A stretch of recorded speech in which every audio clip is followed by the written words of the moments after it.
What is up, everybody? It is day 24 of According to Seth's 31 Days of Halloween, and we got two movies for you today. One of them is a masterpiece from Stanley Kubrick, and the other one is a freaking gem of a film from Mike Flanagan himself. So without further ado, let's talk about these two. First up, we got The Shining. I absolutely love this movie. I know Stephen King hated this one, and it's well known that he hated it, but I think what Stanley Kubrick did was freaking awesome, and everybody loves this movie. If you haven't seen it, it's on HBO Max, so please get to it and stop watching now.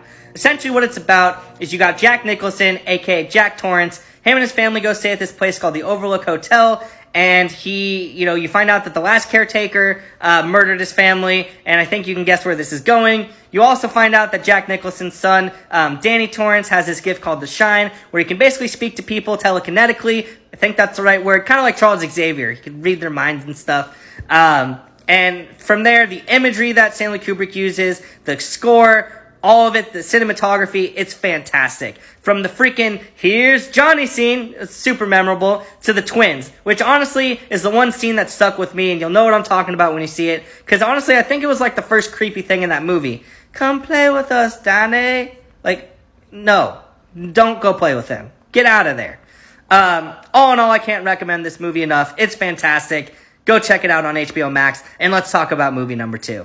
I don't care what anybody says, this movie is going to be a cult classic one day. This is a damn masterpiece from Mike Flanagan, and more people need to watch this as soon as possible. There's some days I actually like this movie more than The Shining. Essentially what it's about is it basically follows a older Danny Torrance. He's now kind of following the path of his dad, becoming an alcoholic, played by Ewan McGregor. You also get introduced to this girl, her, named Abra, who also shares the same ability, the Shine, where she's able to see things. She witnesses this murder by this group called the True Knot, led by her, aka Bay, aka Rebecca Ferguson, who is absolutely terrifying and probably one of the best horror villains in a while. And she witnesses this murder, which is by far one of the most brutal things I've seen in a movie in a while, and you'll know what I'm talking about when you see it. It involves kids because they basically eat souls of children.